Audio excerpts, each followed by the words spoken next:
So, human capital flight, or brain drain as we know it, is our focus today on the program. Before we dissect the matter anyway, with our guests who are already with us, let's take a snappy look at happenings around us that caught our attention this week. Helen, Top on the list. Yesterday. I spent 7 hours for a journey that wouldn't have taken 30 more than minutes. 20 minutes. What happened? From my house to the airport. You know, the question I ask is, the rains come every year. Yes. And we expect that they will come in such torrent every year. Every year. What happens? What is the problem? The problem is that we still haven't tackled the problem of the drainage system in Lagos. Maybe yes, some effort has been made, but we're not yet there. Because quite frankly, the traffic yesterday was caused by the floods. Yes, it was. And the floods were there because the drains were not doing their job. I spent 7 good hours, Helen. It started as a joke. You know, at some point I was saying, I'm not sure I'll get home before 10. And by 10 o'clock I was still in the traffic. Yeah. I think you had it better. My daughter came in almost 2 a.m. this morning. This morning? Yes, from Yaba. She left Yaba about 6:30, she said. Yes. And also, someone I know who works right here got to Ikeja this morning, 5 a.m. Yes. He also left the office at about 6 yesterday. Well, I know that... we're looking at the output. We're looking at, you know, the results in so many areas of people's life. You can imagine someone who spent the whole of yesterday in traffic after work, go home this morning. And what has the person got left to Early give? this morning on my way to the studio, I noticed that a lot of people were already on the road, which meant that they were either going home from yesterday. And there's a spillover. People will get more agitated, get more upset, you know, less resilient, less patient, and it's a spillover into so many other areas. I refuse to be upset because my consolation is that we're with you today. And Helen is looking so good too. Thank you. It's the grace of God. Yes, you Helen. know, because there's so many things happening, and if you allow these things to weigh you down, it will be disaster. So let's dive into the program, Helen. Let's go on. All right. So human capital flight, journey of hope. I read about it somewhere that it's a journey of hope for some people, or brain drain, or brain gain, And these are the things that catch our attention today on the program. And to help us understand this syndrome better is our first guest. We have 2 of them, actually. But the very first one is a managing partner, Addium Consulting, and Chief Experience Officer, Experience Nation. Well, our guest is also an alumnus and recipient of the WP, Certificate in Customer Experience from the Center for Services Leadership, Arizona State University. He's an author, an ex-director, lead, People and Organization, PricewaterhouseCoopers. Time to welcome our guest. Yes, time to welcome our guest. Mr. Aruosa, Osemwegie. I hope I got that right. Osemwegie. Yes. Okay. Thank you. Good morning, and it's a pleasure to be with you. Thank you so much. And I told you in Edo State. How is the rain there? It rains here every day, but we didn't have the kind of a picture you are showing there. We didn't have such. Yesterday was something else. That was Lagos. Yeah, that is Lagos. Yeah. So you're welcome to the show.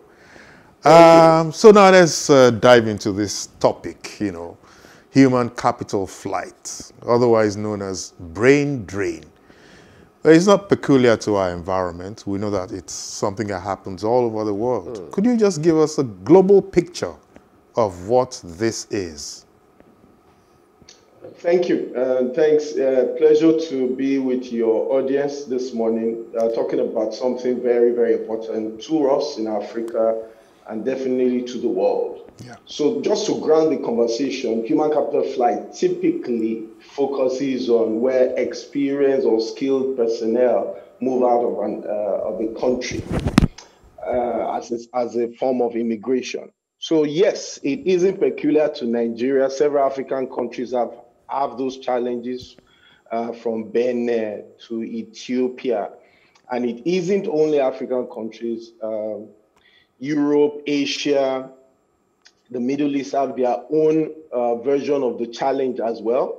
So it is global. It is global. In fact, in the 2020 Global Competitive Report by World Economic Forum, the European countries, particularly Southeast Europe, made up most of the top 10, unfortunately.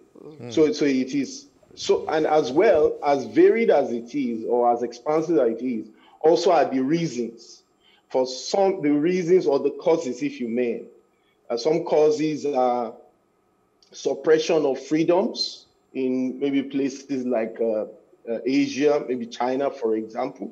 Some, like in Africa, would be economic stagnation or retrogression, or even the pursuit of happiness or pursuit of actualization.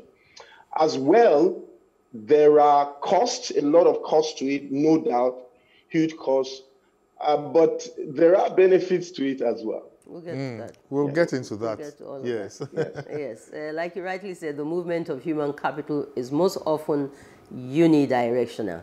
The young adults move from one place that is perceived to be less favorable, an environment, to a better environment. What are the drivers of this immigration? You mentioned a few of them. It's not all green wherever they go, you know, and a lot of the people who move from one place to another are not so adequately equipped with the right information, you know, to know what exactly they need to do to make, you know, the grass greener at the other side. So talk to us more about it. What reasons, what other reasons would one have, you know, to move from, so to say, home to a strange land? Okay, thanks. So, I mean, in the human capital balance, we talk about push and pull factors. So there are factors that push people from home, and then there are factors that are pulling, or if you may, attracting people from different countries. If you look at push factors, I already mentioned suppression, not very popular, not necessarily heavy. If you look at Africa and the version or the dimension of the challenge in Africa, around Nigeria, you'll be looking at push, you know, insecurity, high unemployment, economic stagnation, or even retrogression, depends on who you speak with. Health risks are also there. Our academic, falling academic standards or academic institutions are part of the push. So these are reasons that push people to say, you know what, I want to get out. Another push, but pull, what about pull? You may say pull is the desire to self-actualize. That is always a very strong pull. There's a desire to self-actualize. Another pull is the countries that are doing everything possible to attract, because maybe they are more proactive about what they need to do to strengthen their own institutions and economy. Yeah. So in the last few years, the United Kingdom has done quite a lot as it led Brexit to harness other professionals from outside the world. Canada is doing that. So these things get more aggressive and they pull and attract. So those are what you may call the big reasons. Yeah, that really makes that puts it right in perspective for us. Indeed. Yeah, thank you so much. And then it will also appear that young adults are more likely to make this outward move. What can you tell us about the role of age in this brain drain phenomenon? Okay, I mean, for young adults, if you don't mind, I'll delineate into two categories. There are the categories that are more about mobility.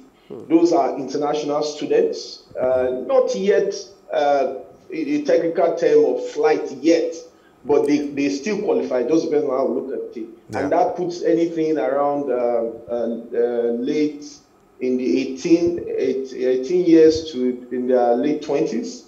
But for what we call skilled professionals, it goes to late 20s all the way to 40. So yes, age. But I think one phenomenon that some of us have started to observe in the last, say, 5 years, is that even many older people who may put around the 40s, are also finding that attraction.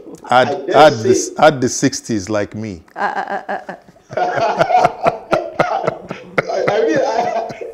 think the landscape is a bit wider these days.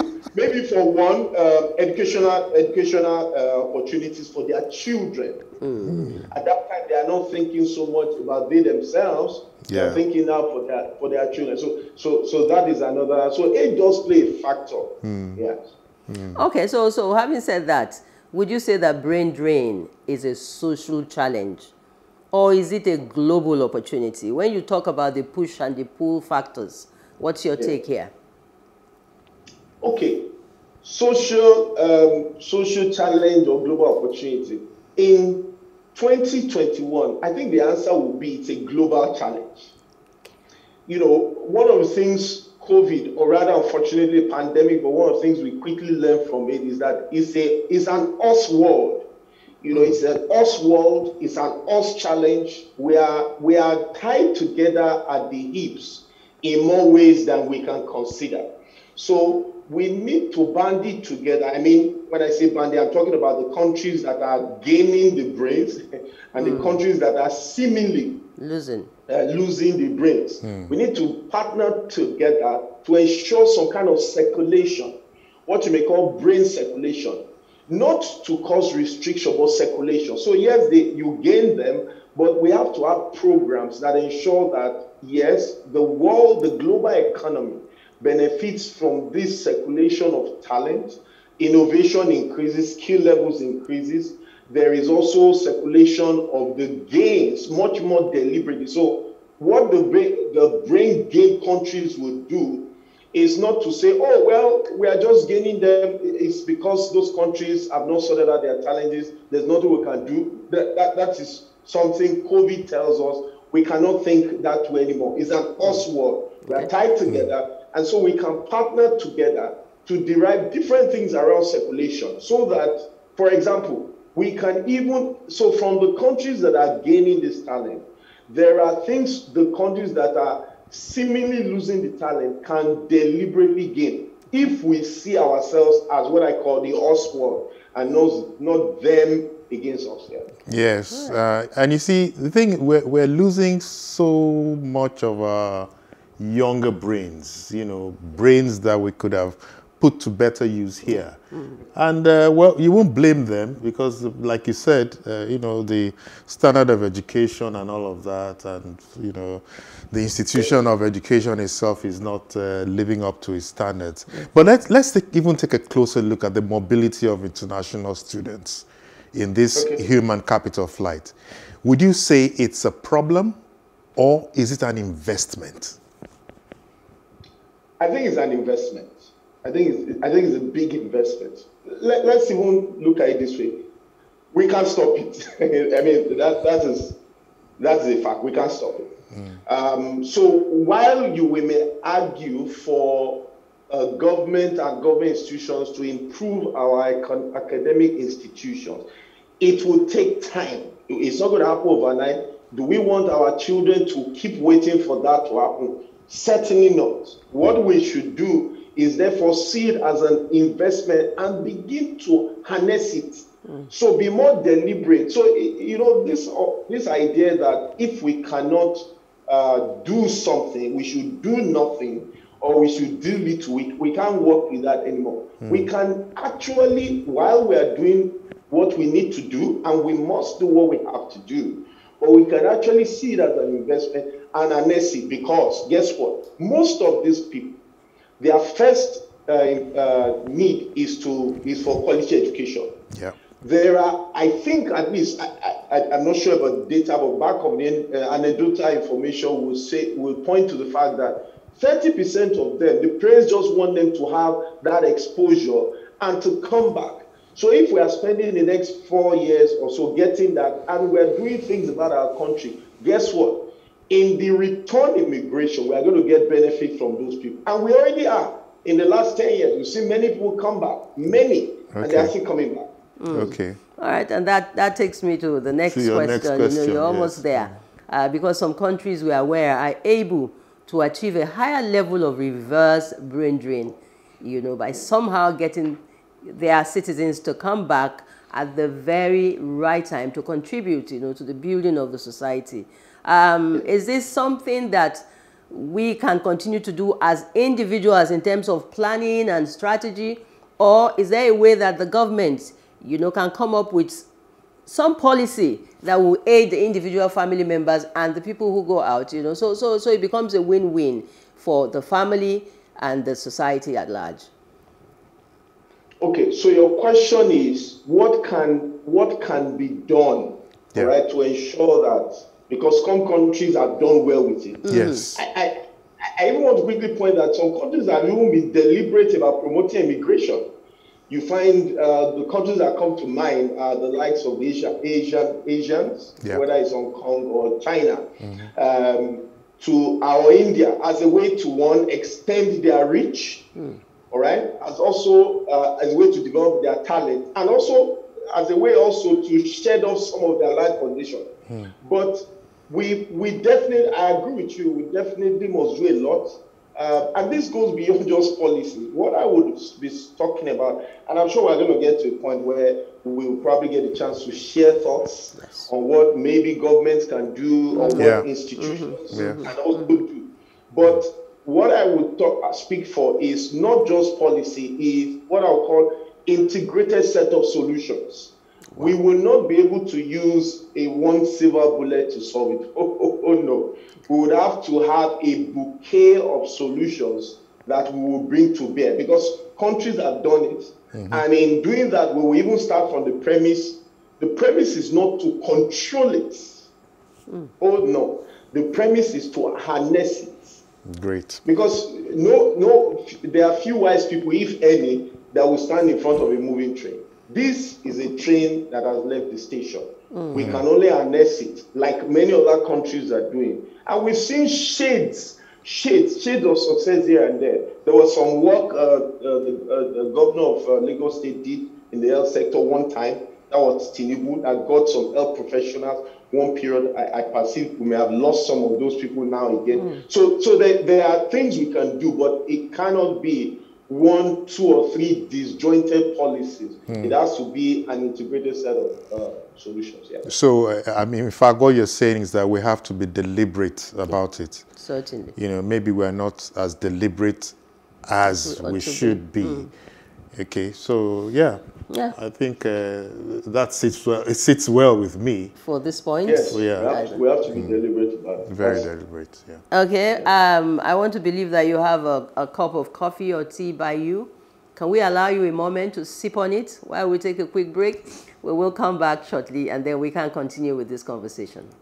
Please stay with us.